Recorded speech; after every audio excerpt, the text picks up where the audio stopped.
Hello everyone, and welcome to another practice video. This time, this practice video is going to be about three verbs, the three verbs that we have seen so far.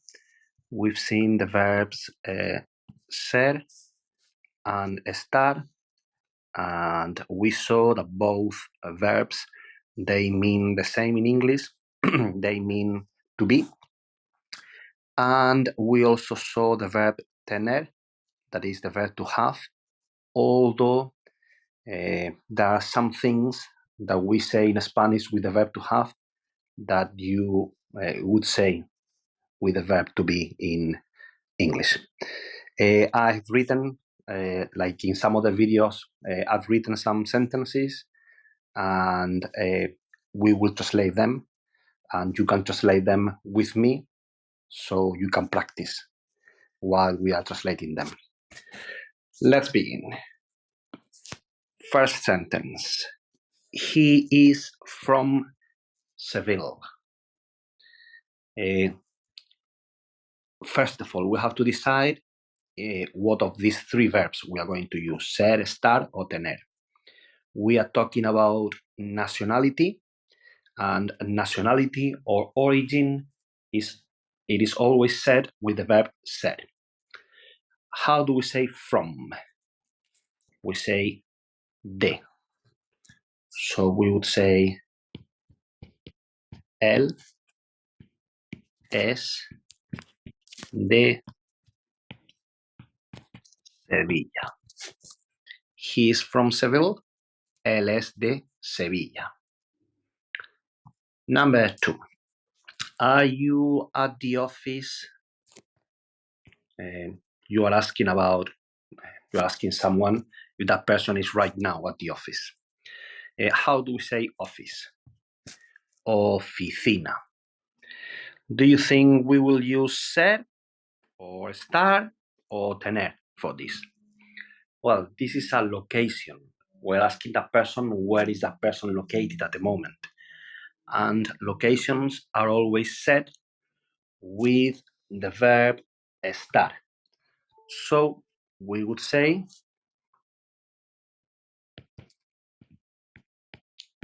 tú, although you can omit that tú.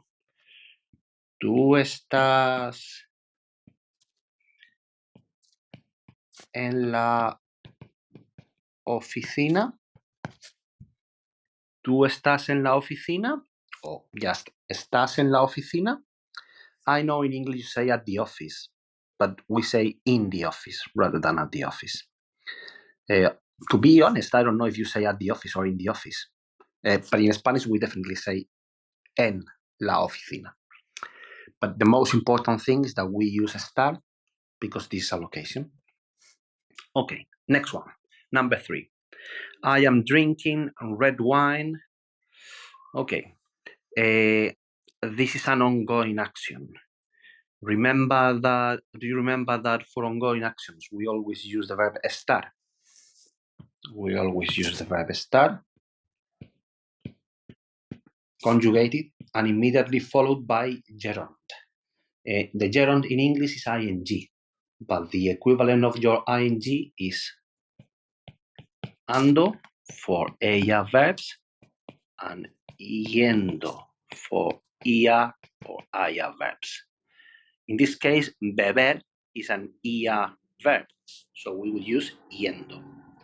So we would say something like yo, although that yo can be omitted. Estoy, I am, and now the drinking. How do we say the verb to drink? Beber. But we don't want to say to drink, we want to say drinking. So we have to take off the er and add the gerund ending. And the gerund ending is yendo. So yo estoy bebiendo. This is the ending, the ing ending. And now red wine. How do we say red wine? Vino tinto. Vino tinto. Yo estoy bebiendo vino tinto. Those windows are very big. We are describing the windows. And what verb do we always use to describe? We always use the verb ser to describe. Okay, how do we say window? Ventana. And how do we say big? Grande. So those windows are very big. Esas, if they are in the middle, it could be aquellas as well, if they are very far away. Aquellas ventanas son, because we are describing, muy grandes.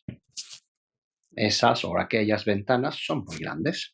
We are describing, we use the verb ser. What time is the party? First of all, how do we say party? Fiesta. And now we are talking about time. What is the verb that we always use to talk about time? Always ser.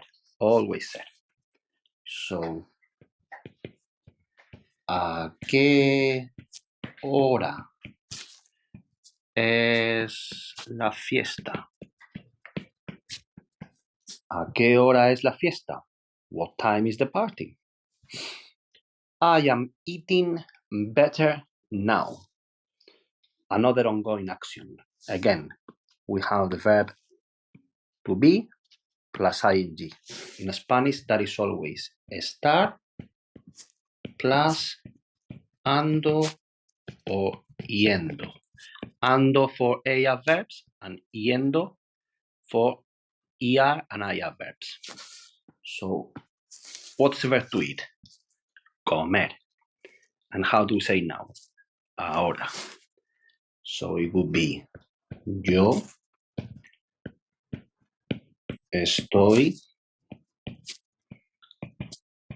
comiendo better. Mejor ahora. Ahora. Yo estoy comiendo mejor ahora. I'm eating better now. My phone is broken. Broken is state. The phone probably wasn't broken, but something happened and now it's broken. So what is the verb that we always use for states? It's an object or a person, something happens, and now the person or the object is left in that state. We always use for states the verb estar. How do we say broken? Roto or rota or rotos or rotas. So my phone is broken. Mi teléfono. Mi teléfono. If it is a mobile phone, you can say mi móvil. Mi móvil está roto. Mi teléfono está roto. Mi móvil está roto. Do you have exams in your course? How do you say exam? Examen. And a course is curso. We are talking about possession. Have. This is the same in English. What's the verb to have in Spanish? Tener. So it's a question. So we open the question. ¿Tú tienes exámenes? I'm making it plural because it's plural. It's more than one. En tu curso. ¿Tienes exámenes en tu curso? O tú tienes exámenes en tu curso. Verb to have.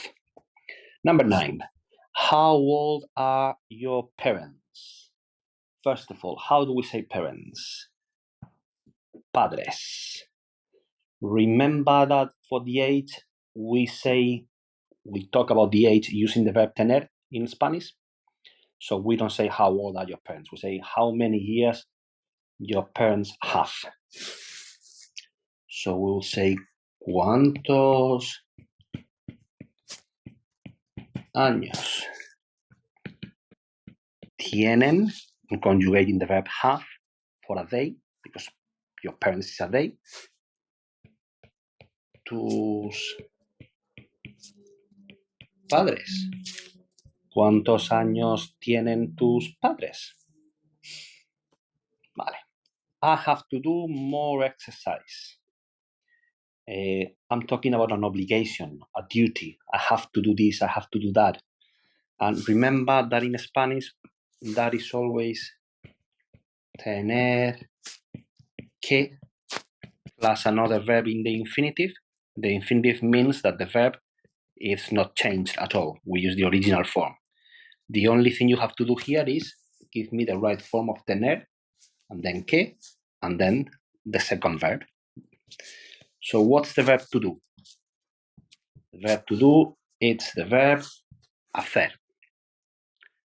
And how do we say exercise? It's very similar in Spanish. Ejercicio. Ejercicio. So we would say yo, that can be said or not, it's up to you. Tengo, because that's the verb to have for an I. Que, very important, don't forget this que. And now the verb to do in Spanish without changing it at all. Hacer. More. Remember the comparatives? How do we say more? Más. And now ejercicio. Yo tengo que hacer más ejercicio. And I have to do more exercise. 11. Her eyes are blue. How do we say eyes? Ojos. And blue, azul. Okay. I'm describing her eyes. Descriptions, always with the verb ser. So we would say sus, because more than one eye. It's plural. Ojos son, verb ser, for a they. Azules. Sus ojos son azules. Her eyes are blue. 12. Why are you sad today? How do we say sad? Triste. And today? Hoy. This is feeling.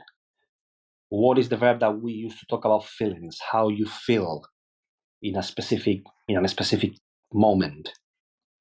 We use the verb estar always for feelings. So we would say ¿por qué? Why? Tú. You can say that tú or not. Estás. Verb estar for a you. Triste. Sad. Hoy. ¿Por qué tú estás triste hoy? Or ¿por qué estás triste hoy? Why are you sad today? Feelings, how you feel, tired, sad, happy, excited, all those expressions, they will always be said with the verb estar. What is your job? Professions, occupations, always with the verb ser. How do we say job? Trabajo. And in Spanish, we won't say what is your job. We'll say which is your job. So which, ¿cuál? Es tu trabajo. What is your job? Number 14. She's waiting for the bus. Another ongoing action. Another to be plus ing. We say that using estar plus ando o yendo. Ando for ella verbs, yendo for er and ir verbs. So, what's the verb to wait? Esperar. And you know that in English you always need the preposition for to be after wait for something. No need in Spanish. You can say in Spanish she's waiting the bus. No need for the for. And how do we say bus? Autobús. So, ella está esperando el autobús. No need for for. We don't have a for after esperar. But important, our ing in Spanish, our gerund, esperando. It is the verb to be, estar, plus esperando. She is waiting the bus. She's waiting for the bus. 15. Last but not least, the post office is next to the butchers. How do we say butchers? La carnicería. Carnicería is the butchers. And next to, we say either al lado de or junto a. You can use one or the other. Both are equally good. Post office. Correos. That's the name for the post office. So we would say, we are talking about what? Location. What is the verb that we use for locations? Estar. Always estar. So we would say correos está. And now you can use either al lado de, or if you prefer, junto a. And now the butchers. La carnicería. Correos está al lado de o junto a la carnicería. Voila. I hope you find this video interesting. I know it's a short video. Probably I will keep recording some others. But I think this helps you to practice a little bit with SER, ESTAR, and TENER. We will practice in our classes as well. And I'll see you very soon. Bye-bye. Take care.